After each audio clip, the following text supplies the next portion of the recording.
Assalamualaikum warahmatullahi wabarakatuh. Halo semua, kita dari kelompok 3 A1 Ilmu Komunikasi dengan saya Iki Yunita, Saya Catalia Giani Putri. Saya Aris Septriana. Saya Bayaki Ana, biasa dipanggil Becky. Saya Agris Nanda. Saya Putriana. Nah, kali ini kita akan mereview dan mengulas tentang film horor yang ada di Indonesia.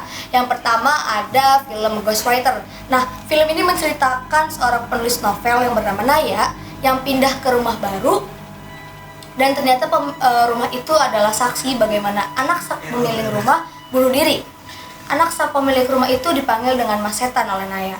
Awal bermula ketika Naya sedang membersihkan rumahnya, lalu dia naik ke loteng untuk membersihkan daerah loteng dan menemukan sebuah diary yang ternyata adalah milik Mas Setan. Buku diary itu dianggap bertuah karena merupakan saksi kunci hidup dari Mas Setan sebelum mengakhiri hidupnya. Lalu Naya bisa melihat makhluk-makhluk tak kasat mata seperti Mas Setan ketika dia memegang buku diary itu. Dan kepercayaan benda-benda yang memiliki nilai mistis juga banyak diyakini oleh masyarakat. Contohnya sebuah keris yang dipercaya mempunyai kekuatan mistis dan beberapa kali mengadakan upacara pembersihan atau penyucian keris pada malam-malam tertentu. Dan apalagi Cati? Ada film Danur 3 atau Sunyaruri. Di sini menceritakan tentang kehidupan Risa. Risa ini seorang perempuan yang indigo. Jadi udah bertahun-tahun dia bersahabat dengan hantu-hantu kecilnya, yaitu Peter dan kawan-kawan. Dia merasa risih dan merasa harus ingin hidup normal seperti perempuan lainnya dan ingin menutup mata batinnya. Apalagi sekarang Risa sudah memiliki pacar. Dia takut kalau pacarnya sampai tahu, dikira aneh karena bisa berbicara dengan setan. Lalu Risa tidak menceritakan kepada Dimas dan kawan-kawan. Lalu dia ingin menutup mata batinnya. Pada suatu taman, dia bertemu dengan seorang itu membisikkan sesuatu ke telinganya. Dia bilang itu adalah mantra untuk menutup mata batinnya. Setelah kejadian itu, Risa sudah tidak lagi melihat Peter dan kawan-kawan, tetapi dia masih bisa mencium bau danur atau bau mayat. Lalu setelah kejadian itu, rumahnya selalu hujan deras, dan ternyata ada hantu yang ikut masuk ke rumahnya yang dibawa oleh hujan deras itu. Hantu itu sangat menyeramkan dan sangat membahayakan bagi Risa dan bagi teman-teman hantu kecilnya itu. Lalu setelah lama kemudian dia mendatangi sebuah dukun, lalu bertanya apa yang terjadi kepada dirinya, karena setelah ditutup mata batinnya itu matanya jadi bengkak dan dia nggak bisa ngelihat, salah satu matanya itu tidak berfungsi lagi. Lalu setelah ke dukun itu ketahuan setannya gimananya, semuanya udah kembali normal setelah itu. Lalu hantu jahat itu pun sudah pergi dan rumahnya udah kembali normal lagi, udah nggak hujan lagi. Lalu selanjutnya Puput, cerita horor apa yang kamu tahu dari film? Ya, di sini aku mau cerita tentang Danur 1. Jadi Risa itu adalah seorang gadis indigo. Dia memiliki kemampuan untuk melihat makhluk gaib. Sejak kecil Risa menjalani hidup kesepian. Orang tuanya itu kerja di luar kota, jadi dia di rumahnya itu sendirian aja gitu.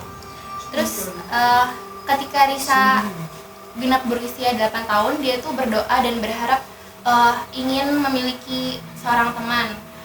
Tak disangka 3 bocah laki-laki sebayanya, Jensen dan kawan-kawannya itu muncul tiba-tiba, dan anehnya hanya Risa saja yang melihat mereka. Mereka akhirnya mengungkapkan bahwa mereka adalah hantu orang Indo yang mati saat penduduk Jepang di Hindia Belanda. 9 tahun kemudian, Risa itu kembali ke rumah masa kecilnya bersama adik perempuannya. Pada malam hari, seorang wanita bernama Asih datang menyatakan bahwa dia adalah pengasuh yang dipanggil oleh ibu Risa. Namun Risa merasakan ada hal yang tidak beres karena Asih langsung saja tertarik pada si Riri itu, si adiknya. Risa menyimpulkan bahwa Asih adalah hantu ketika dia menyadari bahwa Andri ponakannya itu tidak dapat melihatnya. Seiring berjalannya waktu, Asih memunculkan lebih banyak kejadian gaib hingga suatu malam dia berhasil menculik Riri. Di sini latar belakang si Asi ini sebagai seorang wanita yang bunuh diri setelah membunuh bayinya yang dia lahirkan dari hubungan zinanya itu. Arwah Asi lalu gentayangan dan menculik anak-anak untuk mengganti bayinya. Risa menancapkan sisir Asi kembali ke pohon beringin karena sisir tersebut melambangkan arwah Asi sendiri. Saat dia berhasil, akhirnya Riri berhasil diselamatkan. Keesokan harinya itu, Risa dan keluarganya sepakat untuk pindah rumah. Namun Risa bersikeras bahwa tidak akan melupakan teman-teman gaibnya itu. Jadi di sini tuh kearifan lokalnya bahwasannya kita tuh nggak boleh main sendirian gitu. Terus nggak boleh main di pohon beringin gitu. Terus Becky gimana? Cerita film horor saya itu yang berjudul Kisah Tanah Jawa. Jadi ada dua orang sahabat yang bernama Andi dan Babon. Dia bersahabat, temannya itu hilang di suatu gunung. Gunungnya itu bernama Gunung Merapi. Dia hilang entah kemana. Lalu berbekal petunjuk-petunjuk misterius dan minim, mereka berdua pun melakukan pencarian. Sebelum melakukan pencarian, mereka mencari pemandu atau tour guide di daerah tersebut. Lalu si tour guide tersebut yang bernama Pak Suratno itu, dia menyarankan agar berangkat dengan 5 orang. Karena kalau berangkat dengan 2 orang itu bakal tidak selamat. Singkat cerita, mulai perjalanan 5 orang itu melakukan kayak ada yang hal-hal yang tidak wajar di gunung tersebut, seperti adanya teror-teror dari penunggu Gunung Merapi tersebut. Lalu ada salah satu pemandu juga yang di daerah tersebut yang bernama Pak Darmo. Pak Darmo itu menceritakan semua hal yang benar yang terjadi pada hal-hal tersebut. Lalu singkat cerita, akhirnya si Andi tersebut melanjutkan perjalanannya untuk menemukan si Rio. Dan teman-temannya turun dengan Pak Darmo. Lalu si Andi menemukan Rio, tapi arwahnya sudah diambil oleh pengantin Merapi. Jadi mitosnya itu ada pesugihannya juga di situ. Kalau menurut Ari gimana nih ceritanya nih? Yang saya akan ceritakan yaitu hantu jeruk purut. Menurut mitos yang beredar di masyarakat luas, hantu jeruk purut ini beredar karena kesaksian yang diceritakan oleh penjaga makam TPU Jeruk Purut. Beliau bercerita pernah melihat sosok hantu seorang pastor tanpa kepala pada saat sedang berjaga malam. Menurut kesaksiannya, pastor tersebut tengah menenteng kepalanya diikuti seekor anjing hitam di belakangnya.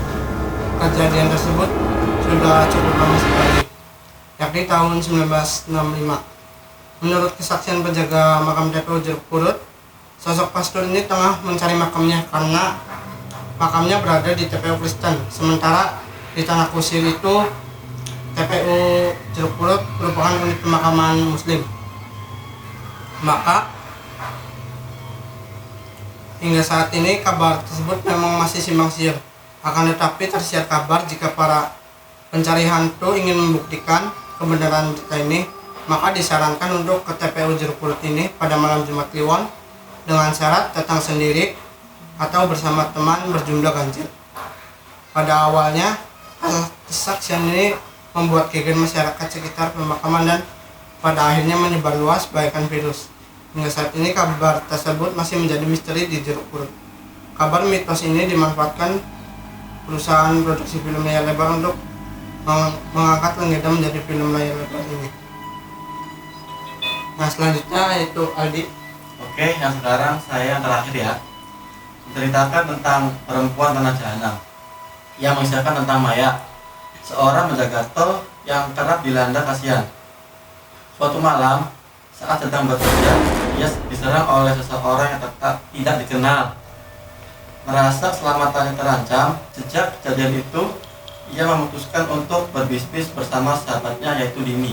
Memiliki permasalahan ekonomi, Maya memutuskan untuk pulang ke desa asalnya karena ia mendapatkan petunjuk bahwa keluarga kayanya yang meninggal dunia yang mendapatkan warisan ditemani oleh Dini. Mereka pun pergi ke sebuah desa tempat Maya dilahirkan. Setibanya di desa, Maya mulai dihantui oleh beberapa sosok anak yang sudah meninggal. Tidak hanya itu, seluruh penduduk pun ternyata mengincar untuk suatu rencana yang mengerikan. Singkat cerita, Maya yang diperankan oleh Tara Basro yang ingin menelusuri misteri keluarganya. Ia tahu bahwa di desa tersebut, singkat cerita, Maya yang diperankan oleh Tara Basro yang ingin menelusuri sebuah misteri keluarganya. Ia tahu bahwa sebuah desa keluarganya meninggal di rumah besar yang biasanya dibuat oleh model usaha. Oke, mitosnya yaitu kayak di sebuah desa tiap malam Jumat yang diadakan oleh Ishak tadi tuh kayak wayang kulit, terus kayak pagelaran seni, tari gitu tuh. Nah lalu itu tuh pas akhir acara, kedua orang itu tuh Dini sama Maya pergi pulang ke rumah. Nah diikuti sama kisah itu.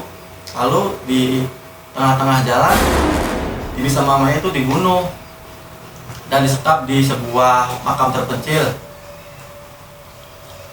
Lalu kearifan lokalnya itu kayak kita tuh nggak boleh masuk ke hutan terlarang gitu ya, kayak apa tuh Mbak? Oh, jadi nggak bisa. Jadi kayak tuh ada suatu tempat atau suatu desa yang tidak boleh dimasuki atau dianggap keramat oleh masyarakat karena mungkin di dalamnya isinya ada barang-barang penting atau memang bangunan yang sudah lapuk. Jadi ketika dimasuki oleh manusia itu sedikit berbahaya, ataupun memang jika di suatu desa yang terpencil masuk ke dalam hutan, kenapa manusia tidak boleh masuk ke sana? Mungkin kan akan tersesat atau banyak binatang buas atau yang lainnya. Pikiran positifnya seperti itu. Ya, benar. Iya benar. Ya, jadi gitu penjelasan dari teman-teman semua tentang review-review film horor yang sekiranya ada kaitannya dengan kearifan lokal yang ada di sini.